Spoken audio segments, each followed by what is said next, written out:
शुरुआत मेरठ से हुई। पहले लव मैरिज का मामला था और पति देव साहब ड्रम में पाए जाते हैं। हनीमून मनाने अरेंज मैरिज पे जाते हैं मेघालय और वहाँ पे भी कत्ल कर दिया जाता है। उसमें भी आरोपी पत्नी निकलती है। तो आखिर इसके पीछे बड़ी वजह क्या है? न जाने कितने लोगों के मन की बात आपने पूछ ली।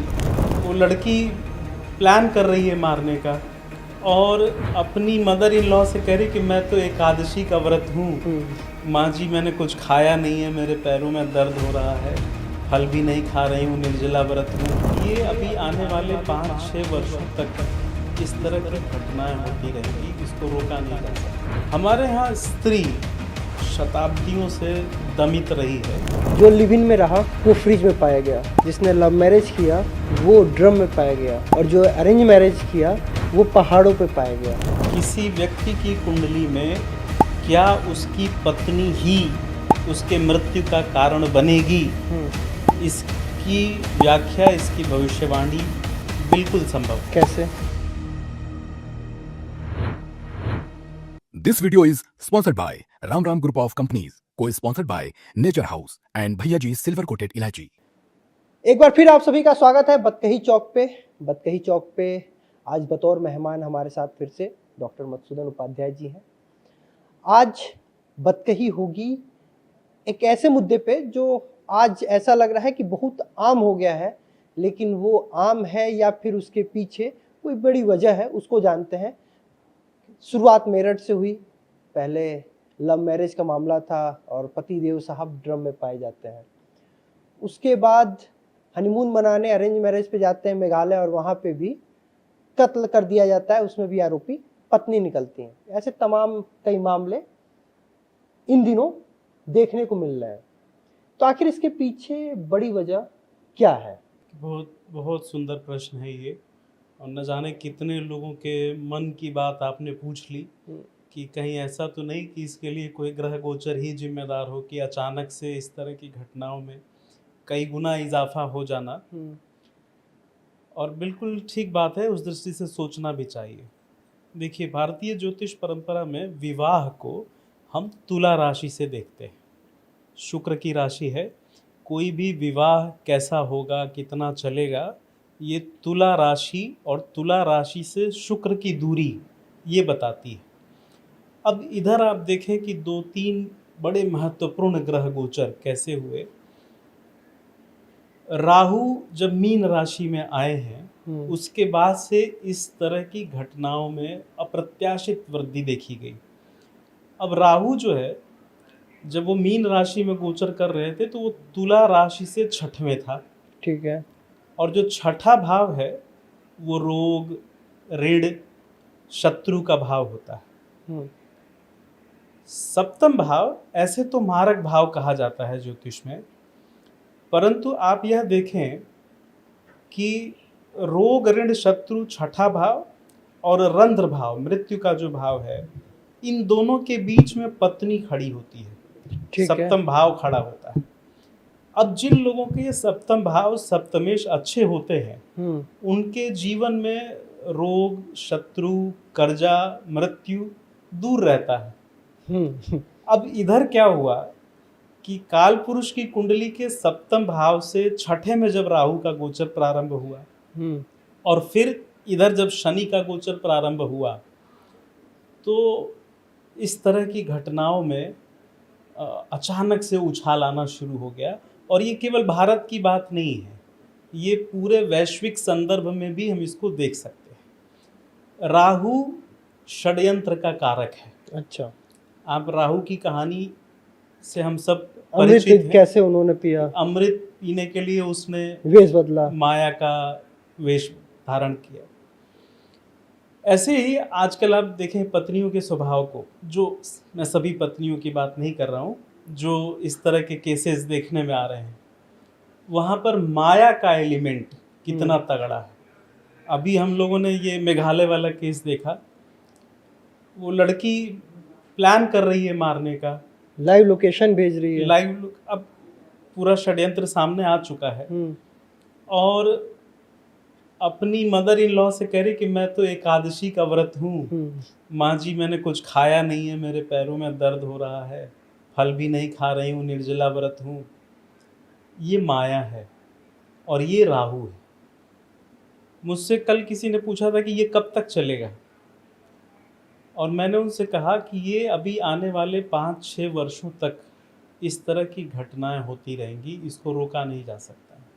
कहीं मेरठ होगा, कहीं मेघालय होगा, ये होता रहेगा। हम्म। व्यवहारिक स्तर पर इसके कुछ अन्य कारण भी हैं, हालांकि उनके भी लक्षण सूत्र वो ज्योतिष में हैं, वो पकड़े जा सकते हैं।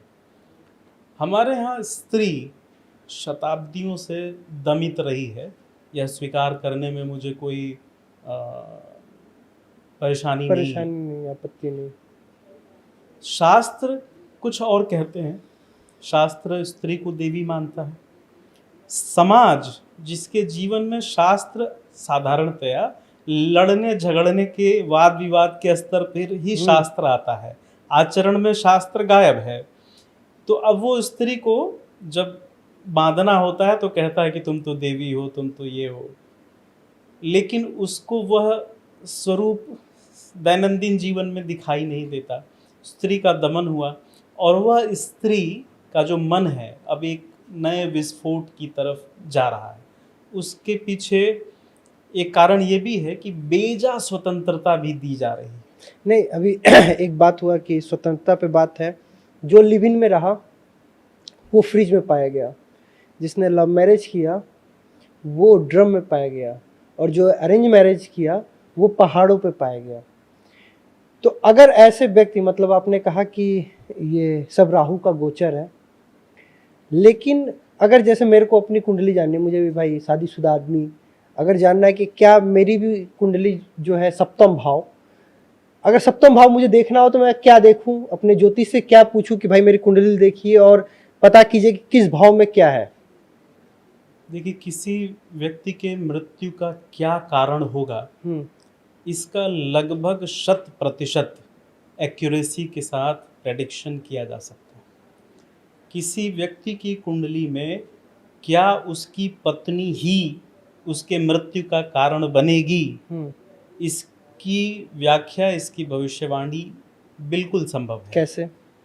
वही सप्तम भाव, सप्तमेश की उपस्थिति, नवांश कुंडली, इन सब के अध्ययन से मारक भाव मार्केश के साथ कैसा संबंध है, इसके अध्ययन से, इसके विश्लेषण से ये बात जानी जा सकती। कोई भी सक्षम ज्योतिषी बता सकता है।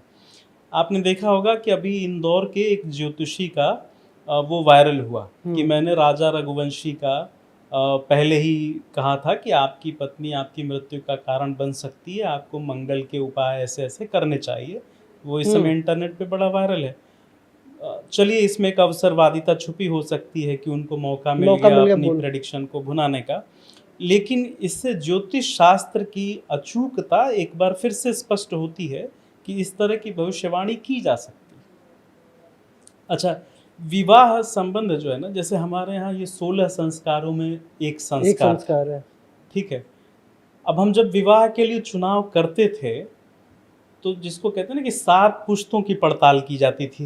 इनकी दादी किस गांव से आई थी, गांव से, इनकी नानी किस गांव की थी, है ना, इनके दादा क्या करते थे। ऐसा तो ना हो जहाँ हमने पांव पूजा है वहां से बेटी लेते, बहू लेते हैं, ये सब पड़ताल होती बहुत थी। सारी नाड़ी दोष, मंगल दोष, कुंडली ग्रह मैत्री मिलाना, ग्रह मैत्री। अच्छा, एक चीज की तरफ मैं संकेत करना चाहता हूँ, इसमें ज्योतिष का बहुत बड़ा इन्वॉल्वमेंट है। हमारे यहाँ विवाह के तुरंत बाद एक लोकाचार था कि सास और ननद कहती थी कि 1.25 महीने कहीं नहीं जाना है, मांग बहोरा जाएगा।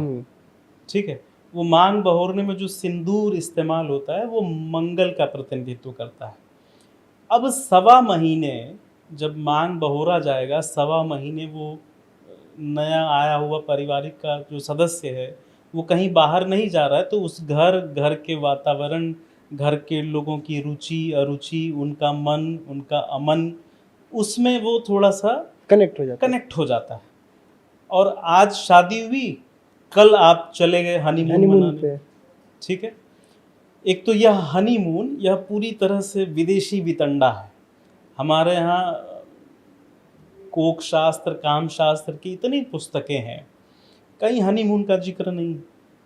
आप हनीमून मनाने का उद्देश्य क्या है कि आप एक दूसरे के साथ थोड़ा सा अडॉप्ट कर जाएं, समझ जाएं एक दूसरे को। तो इसके लिए दूसरे के घर की क्या आवश्यकता है? इसके लिए किराए के होटल या किराए के डेस्टिनेशन की क्या आवश्यकता है? आप घूमिए, आप पूरी दुनिया घूमिए, ईश्वर करें आप इतने सक्षम हो, आप दुनिया के सारे देश घूम डालें, लेकिन थोड़ा सा समय लेकर के जाइए ना, 1-2 साल बीत जाए तब जाइए। यह मैं इसलिए भी कह रहा हूँ, जो मैंने ज्योतिष के संकेत की बात की। विवाह कब होता है? विवाह तब होता है जब सप्तम भाव जागृत होता है। और मैंने अभी प्रारंभ में कहा कि सप्तम भाव, वो कोई भी लग्न, कोई भी राशि हो, सप्तम भाव मारक होता है। तो आप ऐसे समय में एडवेंचर क्यों करने जा रहे हैं जब आपका मारक भाव जागृत है? ओके। आपको तो इस पीरियड मतलब को कम शब्दों में समझा जाए कि जब सप्तम भाव जागृत होता है तो शादी होती है, और वही भाव मारक का है, यानी शादी के समय आपको सचेत रहने की बहुत संभावना है। आपको एक लोकाचार की तरफ संकेत करें, गांव में शादी के 2, 4, 5, 10 दिन पहले से कक्कन बन जाता है। लड़का हो या लड़की हो, कहते हैं बाहर नहीं जाना है, लगन लागल बा। हाँ। लगन लगी है, उनको पता है कि लगन पे सप्तम भाव का प्रभाव आया है, बाहर मत जाओ, रिस्क हो सकता है। तो ये 1.25 महीने बीत जाने दो, 1.25 महीने में सूर्य चंद्रमा के ठीक ठीक परिवर्तन हो जाएंगे, वह सप्तम की जो मारकता है वह कम हो जाएगी, फिर जाओ ना, देश दुनिया घूमो आप।